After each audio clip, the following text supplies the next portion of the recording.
So Riku. Is Riku straight? I love Kingdom Hearts. It's a beautiful and complex story that most people find confusing, because the only way to fully understand it is to play every game in order and pay very close attention. But I already talked about that. Before I became a VTuber, I had almost 7 videos about it. I want to talk about something else. A few weeks ago, I talked about So Riku. It's my most viewed video on this channel. I was so surprised at how many people cared about this. So I thought I would really ask myself, is Riku straight? I know that Nomura, the creator of Kingdom Hearts, intended for him to be straight, a generic rival for Sora in the first game. But can we reclaim him? Can we accept that he is in love with Sora? So I watched all the Riku scenes by themselves, rewrote this video 3 times, and here's what I think. Kingdom Hearts Chain of Memories. The entirety of Riku's playthrough is about his struggles and his acceptance with his inner darkness. Now he fears this thing inside of him that makes him different from everyone else. He spends the entire game fighting against it, afraid of this part of himself, and everyone tells him it is wrong, until he realizes his darkness is part of him, that it is his darkness. He embraces it, and he knows that he's not just dark, he's not just light, he walks the twilight in between. At the end of the game, he is given a choice at a crossroads.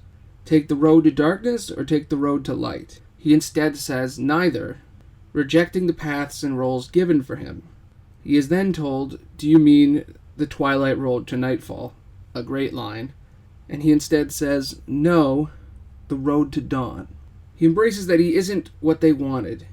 He isn't what he wanted. He is what he is. Mickey even says that at first he thought Riku's darkness was something to fear, something to cast away. But he realizes now that he got to know Riku that he doesn't fear it anymore, and he's excited to see what path Riku takes. He embraces him and allows Riku to accept himself. Ansem is queer-coded as fuck. He looks like he broke out of a nightclub. He's desperate to take over Riku, to make him embrace his darkness, to give in. He says that Riku can't resist him, and Riku continues to rebuff his advances. While he may have been seduced by this man before, now he knows who he is, and he doesn't want Ansem in his life. His darkness is his own.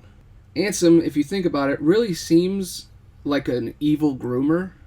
He literally lives inside of Riku, slowly possessing him.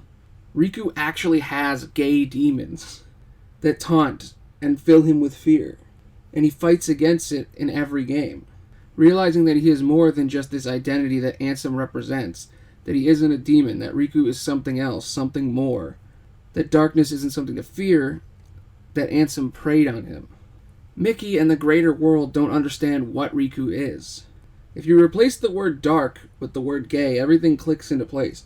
Mickey says he doesn't understand Riku's gayness, but getting to know him, now he understands. He thought gayness was something to fear, to cast away, but gayness is more than he thought, and he's excited to see what Riku does with it from now on. Riku struggles with his identity constantly throughout the series. Back in Kingdom Hearts 1, he's just a kid. He opens the door to darkness, gets possessed by Ansem. He is jealous of Sora's ability to be himself. He wants Sora to help him protect his friend Kairi. He fights back and sacrifices himself. At this time, he's just a kid. There's no evidence either way that he is straight.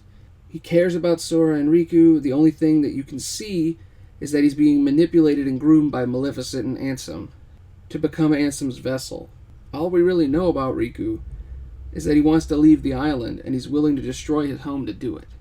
In Chain of Memories, Riku struggles with his inner darkness and his possession from Ansem. He fights a replica of himself, and he finds his place and accepts his inner darkness. In 358/2, in just a few scenes, we learn Riku has spent an entire year fighting Organization 13, wearing a blindfold to control his inner darkness, so that Sora can wake up. He fights so hard, and in the end, he embraces his inner darkness. He knows that he might never be himself again. He becomes Ansem on the surface, and after he gains the power, giving up his old identity, he says, I have accepted it. He also casually mentions that he knows Sora is very close to Kairi, but he still risks it all for Sora, despite him not loving Riku in return. In Kingdom Hearts 2, when Sora, Riku, and Kairi are reunited, Sora cries while holding Riku's hand, and Riku turns back to his old self, no longer walking and moving around as if he's Ansem. Riku and Sora beat Xemnas together, and in the process, Riku is injured. Sora and Riku go to the world of darkness, the only place they could go in this moment. They both confess how they feel about each other. They are jealous of each other, but there's one thing they have over each other, and it's that they're friends with the other person. They escape the world of darkness, and in just these few scenes, the seed was planted. There definitely could be more going on here, but if you don't look at it too much, it just seems like anime being anime. In Dream Drop, that's the closest we got. Riku and Sora are dreaming for their exam, but Xehanort from the past has hijacked the dream. In the first Traverse Town level, Joshua and Riku bond as Riku has his only interaction with a female. Seriously, thanks.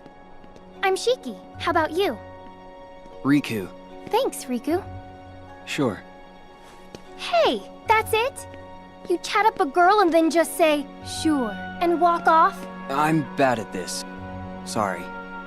Look, it's not safe here. You should go home. If it's dangerous, how can you just leave me here? Aren't you my knight in shining armor? Well? Knight? You've got the wrong idea. Oh my gosh, I was so just kidding. You get out much? You remind me of this guy I know. Well, good thing we met. Yeah, great. In the Quasimodo level, Riku gives advice to Quasimodo. The people out there would be cruel to me. I'm a monster, you know. Is that what Frollo told you?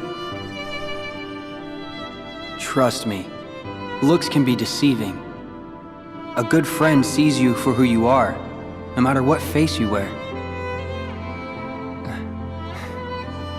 You should go out there. Find some friends who understand you. Oh no, my master forbids it. I'm not to set foot outside. Are you sure that's what's stopping you? Because I think something else is holding you back. Ask your heart, Quasimodo. I'll check the edge of town. Thanks. Wish I could take my own advice.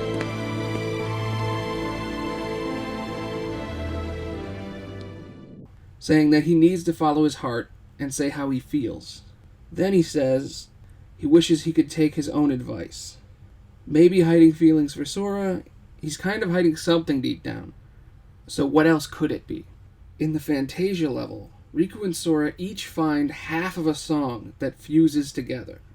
Mickey says that they each have a piece of each other's heart inside each other, so they are always connected in harmony.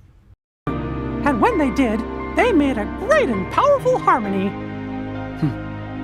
Sora can find the brightest part of anything, and pull off miracles like there's nothing to it. It's pretty hard not to smile around him. Wow! No wonder the music sounded like so much fun. But I bet he's got you to thank for that. Having such a good friend means he could really enjoy it. Huh?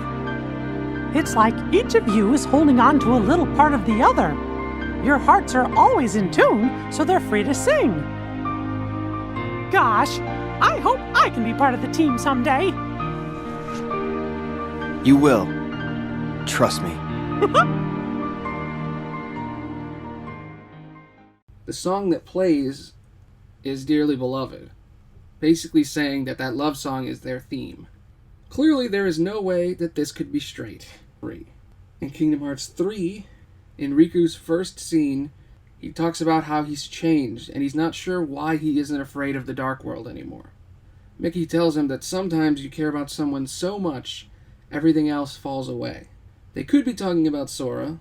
Kairi isn't in this part of the game, and they are saving Aqua, who Riku has no connection to and doesn't even remember. Riku is really sassy, like all of the time.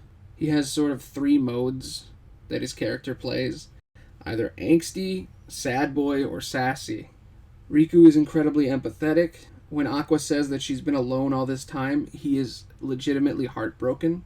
When he thinks he's going to die, he calls Sora's name. Sora saves him, and their Keyblades combine into a rainbow, and they then beat Aqua with a single hit.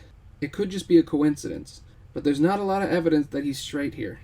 Sora saves Riku from her, and he is completely shocked. Near the end of the game, spoiler alert, after everyone dies, Riku has his hero moment, protecting Sora against the Heartless Wave. While Sora is devastated that he is now all alone, and he has lost all of his friends, Riku knows he needs to snap him out of it. So he gives his own life so that Sora will continue fighting. After they defeat Xehanort with the power of friendship or whatever, despite that Riku is probably in love with Sora, giving up his life for him, fighting Ansem for years, struggling with his feelings, protecting Sora in his dreams, fighting by his side to the very end, dying just to give him hope. In the end, Sora leaves to save Kairi, saying that he always thought they would finally be together when this was all over. And Riku says to Mickey, he's made up his mind, now believe in him. Riku has accepted who he is, gotten rid of his inner demon Ansem, and let Sora go. Now he can move on with his life, and so can we. I wish I had a scene where Riku says he's in love with Sora, but we never got that. That would never happen. Not with Disney, not with Square, not with Nomura. But from what I've seen, Riku's story is about someone embracing the things they hate about themselves, the things society hates about them, becoming stronger because of it. On the surface, he's being possessed by an evil wizard, but the way the story makes things vague and metaphorical, the darkness could be anything. Depression, struggles with identity, sexuality. At times it feels like they're hinting at it, but in other times they are about to contradict it. But they never confirm Riku is straight. He never shows interest in any females. He wants to protect Kairi as a kid. His replica is mind-controlled by Naminé. But he never shows interest in women. He only cares about Mickey, his mentor, and Sora, his rival, and closest friend. After all of this, I can safely say, it doesn't matter. It doesn't matter what canon says. It doesn't matter what the creator says. It doesn't matter what the corporate conglomerate of Disney says. Riku might not be confirmed as gay, but to a younger me, he was. And after staring at the story, studying it, and reflecting, he still is. There is no evidence that Riku is straight. Anyway, please like, comment, and subscribe. I got a bunch of other channels to check out. I'm going to start streaming on Twitch soon. I'm Aloney the Bard. Thanks for listening. Bye.